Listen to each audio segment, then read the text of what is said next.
We're back again. Day 40.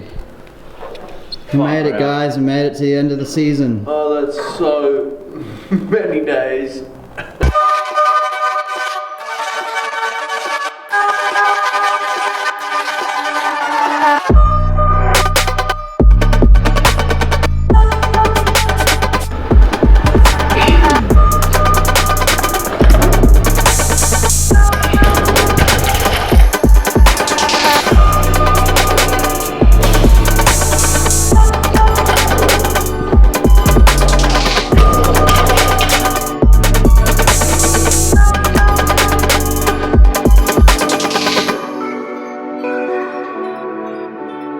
Walk through what you're thinking about. First thing I think about is strong deadlift off the ground. So I try to make that weight feel as light as possible, set up strong, deadlift to the top, and from there, staying really tight as I slide the bar down my legs. If I'm loose, I don't have as much power jumping up, so stay tight, squeeze my lats down as hard as I can as I'm driving that hips back, and then just jump as high as I possibly can and try to get onto the bar fast enough. The things that I would tell someone that's really new to lifting is keep their arms as long as possible, kind of like spaghetti arms, because that's going to make you think about using your legs more, which is perfect for beginners.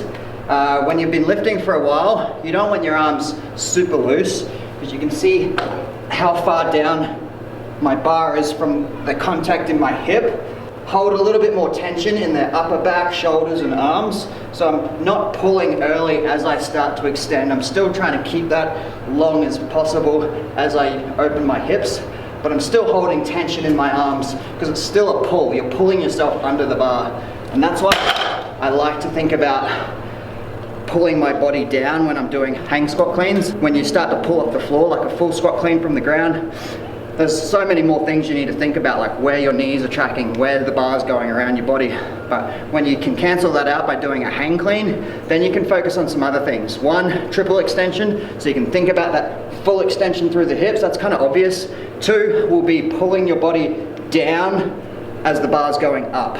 And that's why we practice this high and outside with the elbows, this high scarecrow position, because you're actually thinking about elbows high as you're going down like this.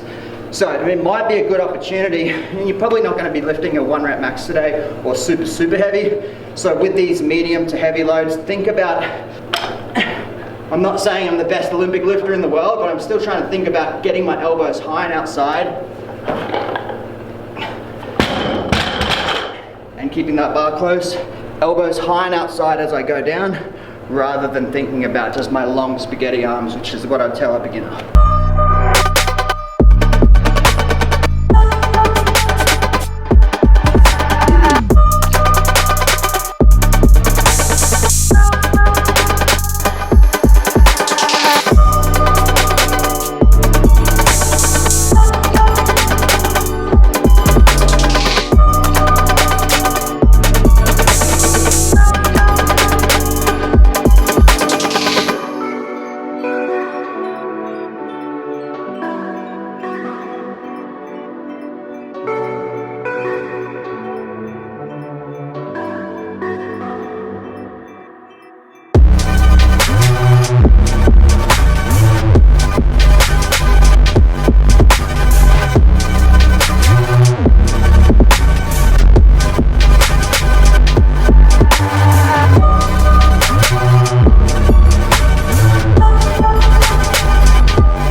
Typically, we'd do every minute for 5, 6, 8, 10 minutes.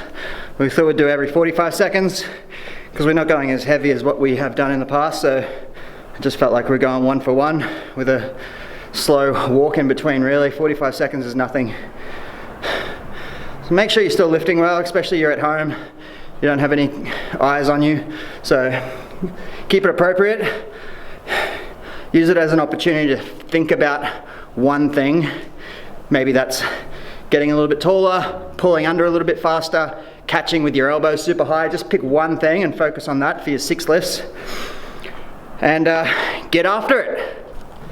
If you're unsure about what you're doing, get your camera out, put your phone against the wall, film yourself do it, send a video to us, ask questions, yeah? We're sitting around most of the day trying to help you guys when anyone has questions, so ask some questions, don't just sit there wondering if you're doing it right. Send us a video, we'll tell you what you need to change, or send you a link that will help you fix what's wrong. Or... Pro tip, film like this, not like this.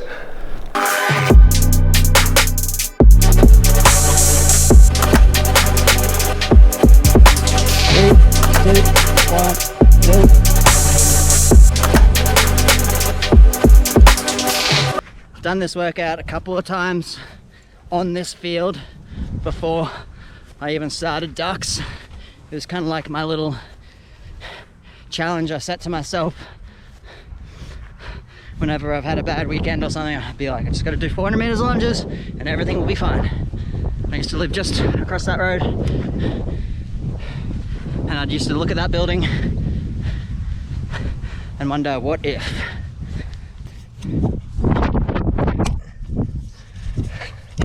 Welcome to the vlog.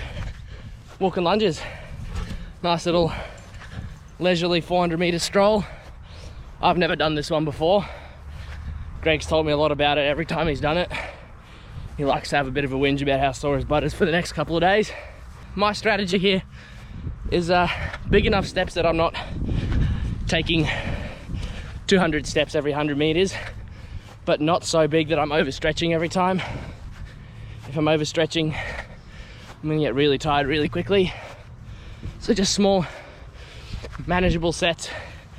I try to count to 20, and then I'll count to 25 times, and then I'll start again. You catch, Greg? So some tips. One, wear knee sleeves. Obviously that's standard for the walking lunge, as your knee gently touches the ground. So respect your knees, wear knee sleeves.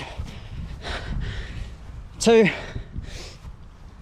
give yourself a time cap, because like everyone can do 400 meters, but if it's your first time, just be careful.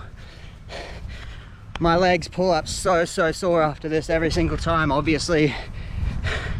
So if you don't have a football field, 400 steps on the spot would be okay. From memory, it's taken me like 9 or 10 or 11 minutes. So I'd kind of have a cutoff of about 15 to 20 minutes. Go by feel. But if you shouldn't be anywhere near failing a rep. You should be able to just keep moving at the same pace. Yes, it starts to burn, but just keep it smart.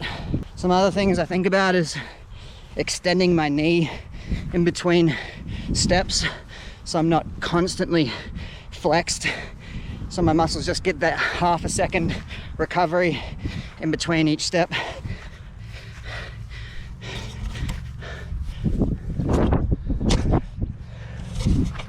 I wonder how many cheese and crackers Andy's had today.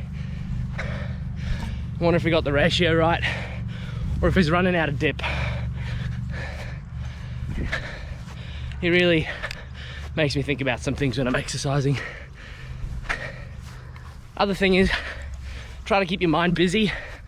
It's pretty easy for us right now because we've got a camera that we've got to talk to. It also helps us slow down a little bit, so we don't need to go as fast, but getting close on halfway now, and I don't feel too bad. Coming up to exactly 5 minutes. Yep. And we're halfway.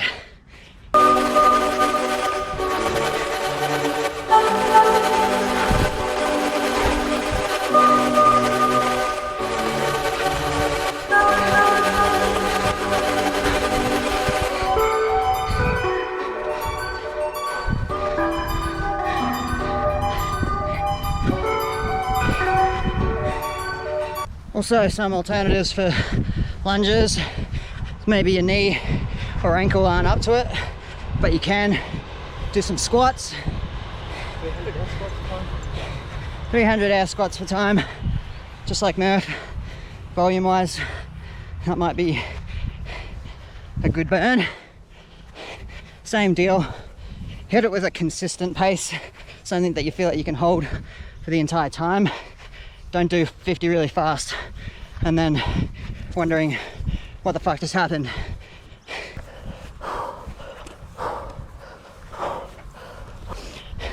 Don't let your knees cave in. Still keep them in line with the outside of your shoe.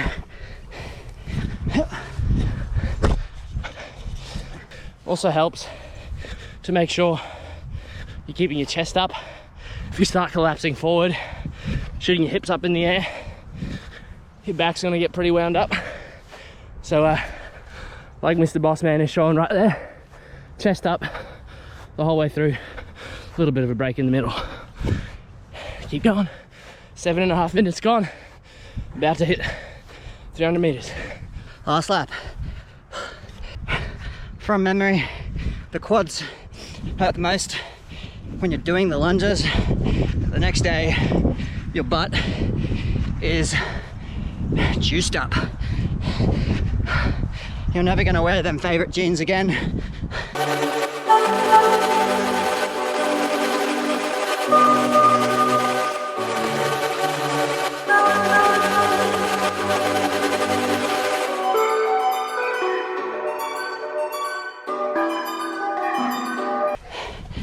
You gotta dig deep, get out of your mind, just keep moving forward. I find if you have breaks, it gets worse.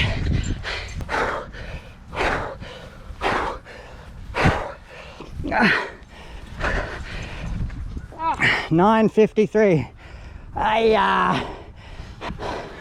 Fuck. It's okay if I held a certain pace, but train. Anytime I try to go a little bit faster, I'd have to have a rest every 5 or 6 steps. So definitely would recommend just holding a pace that's slightly uncomfortable the whole time, rather than needing to rest at any point in time. I actually remember it being a lot worse than that.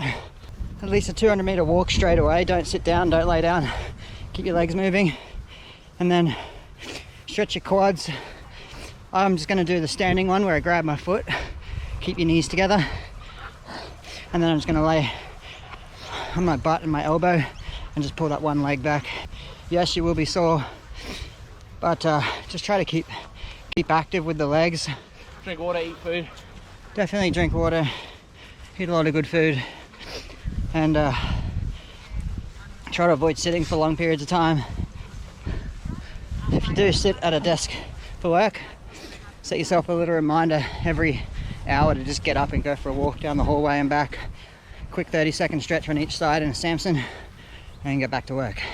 And I think we'll see you on the next one.